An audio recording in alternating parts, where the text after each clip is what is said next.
So the Acolyte has been in development for quite a while over at Lucasfilm and Star Wars. Leslie Headland actually approached Kathleen Kennedy and Lucasfilm a number of years ago and pitched a number of Star Wars series to them because she really wanted to play in the sandbox. She really wanted to make a Star Wars show. She had an idea, she had a take and an angle after she completed her work on the Russian Doll series, which she co-created. That's what maybe a lot of people might know her for, but she wanted to go ahead and play in the Star Wars sandbox.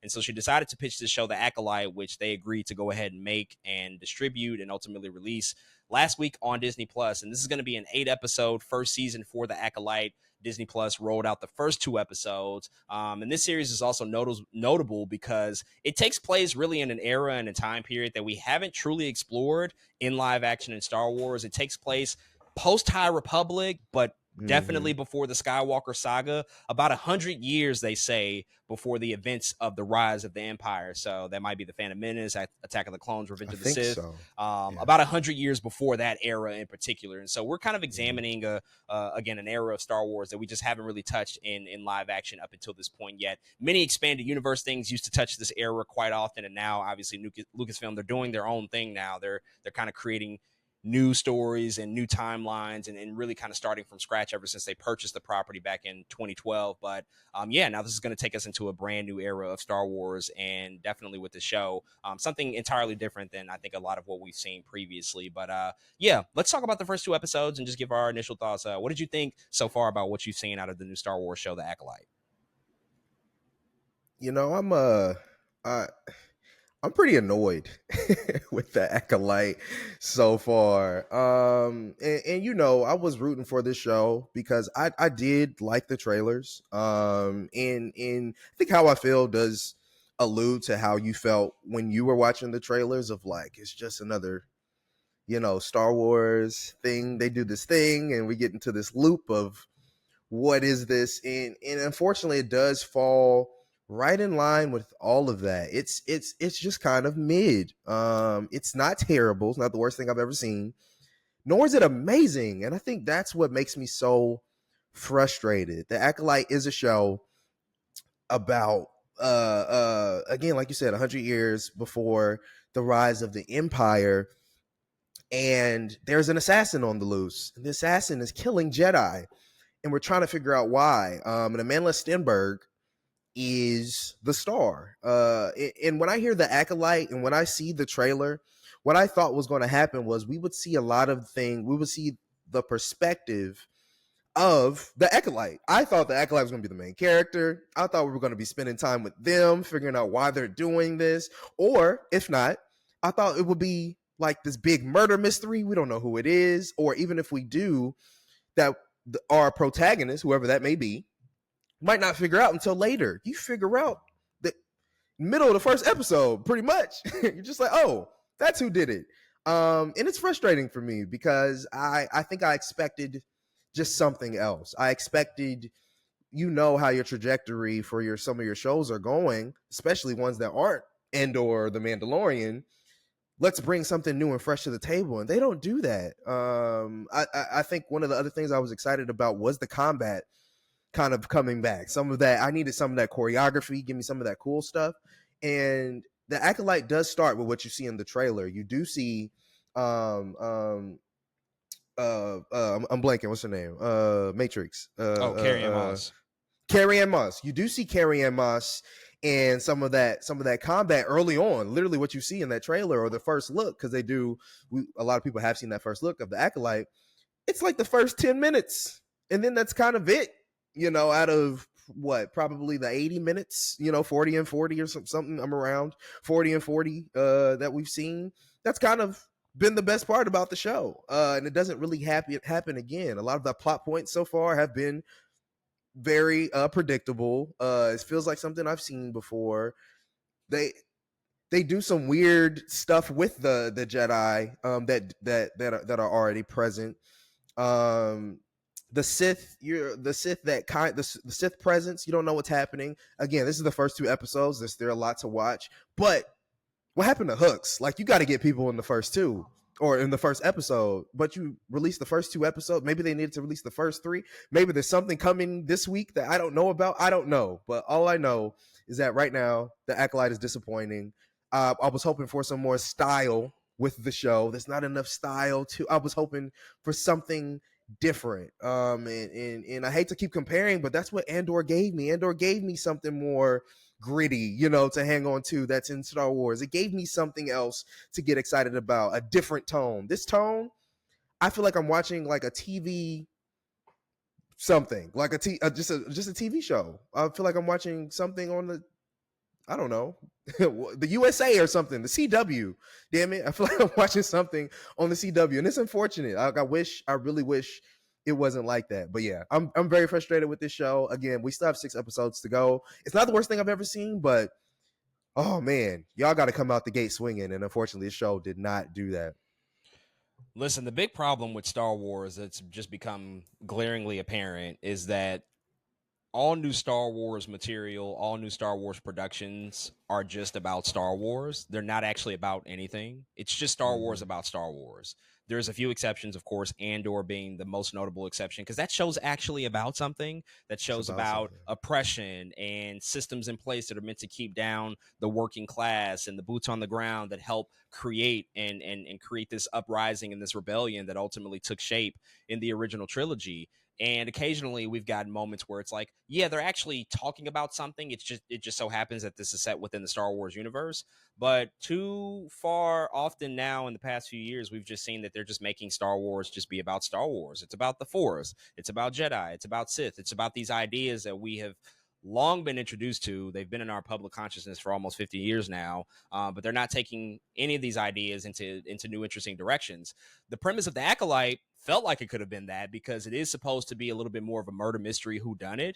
They do mm-hmm. abandon that pretty early on in the show, and they just don't do it effectively well. They just don't do it well at all. When you think about Right. the components and what makes up a murder mystery story, what makes them interesting, none of that stuff is here at all because they just don't commit to the idea. They don't commit to the theme or the genre that this is supposed to live within. And I do think that genres are useful. They help us really define things and categorize things and curate things. Curation is really important when you're talking about stories and what is this supposed to be about? What are they aiming for? What's the ultimate objective with these characters that we're following? But now it's just, again, once, another story that feels like it's just about Star Wars. Also, another problem with the show, it feels small. It just feels really, really small, which is just a problem because when you're making Star Wars, I'm sorry, this is one universe that should feel massive. It should feel epic and big. I don't really want my Star Wars to feel small scale at all. Mm-hmm. Andor is such a sweeping narrative and such a big show that takes place over multiple years, follows an ensemble cast of characters. There's hundreds of extras. There's a lot going on with the entire galaxy in Andor. That's what I want to see, frankly, out of Star Wars. Mm-hmm. I don't want these super small scale stories. One, they haven't proven that they're even good at doing that. And secondly, this is Star Wars. This is supposed to be a really large universe made up of intergalactic threats and conflicts and things that shape the course of history in this particular universe. And so far, this just feels really, really small compared to other things that we have seen in the past. They also really tried to do what I can appreciate from a I guess a conceptual standpoint, but they just don't really execute upon it. And you talked about this with the action. There's definitely vibes of Crouching Tiger, Hidden Dragon here. There's even vibes of The Matrix. Leslie Headland has made it Exactly. very clear that she's a fan of Mm-hmm. Carrie Ann Moss, so they casted Trinity in the show. The problem is that we've seen Trinity do much better action in that very franchise than we're seeing here. Like, they copy the moves and the style of fighting in the opening 10 minutes, and it's nowhere near as good as what you would see in The Matrix. Like, the actual choreography doesn't live up to that level at all. It's okay, it's fine, but it's clearly a carbon copy of something that's been done better by other Mm-hmm. franchises like The Matrix or even wuxia films that they're trying to bite off of, like Crouching Tiger. Like, none of that stuff is even all that satisfying once you see it here. And so it's just another case of Star Wars just kind of existing in this mode and this new era of just telling stories that are ultimately about the same things. And we can say that this is set outside of the Skywalker saga and we're meeting all new characters, but who's really interesting so far? Nobody for me. Nobody is at all really enticing me to want to keep up with this show and to really Right. follow these characters. Even the main character that Amanda Stenberg is playing, because they telegraphed it so easily, the reveal and the swerve or whatever the whole central mystery was supposed to be. I felt like something that they had that they could have really built out over the course of multiple episodes. They gave up the most interesting aspects already. And I don't know why. I don't know if that's to connect us to her, earlier on in the show or create a dynamic between, I can't give it away, but create a dynamic between certain characters. But so far it's okay, you know, and it's just not Mm-hmm. living up to I think these great expectations that we place on these Star Wars shows. And ultimately it has potential. It could go places, but based on their track record and based on I guess we've gotten maybe 6 seasons of Star Wars television at this point, 3 from The Mandalorian, 1 from Andor, 1 from the Book of Boba Fett, and 1 from Ahsoka. Now this makes up the 7th live action television show. I'll probably take 3 of those seasons as being good. Everything Mm-hmm. else, it's been mediocre. Oh, I can't forget Obi-Wan. That makes 8. I'm still Oh taking only 3, Lord, though. I'm taking the first 2 Mandalorian and Andor. and Everything Andor. else, Book of Boba Fett, Mm-hmm. Obi-Wan, dispose of it. Like this stuff doesn't do anything for me. It's actually making me like Star Wars less, and that should never be the case. Like Star Wars is Right. the greatest cinematic franchise of all time, but here we are, we're complaining about the quality of yet another show that just does not live up to expectations so far. They do have 6 episodes left.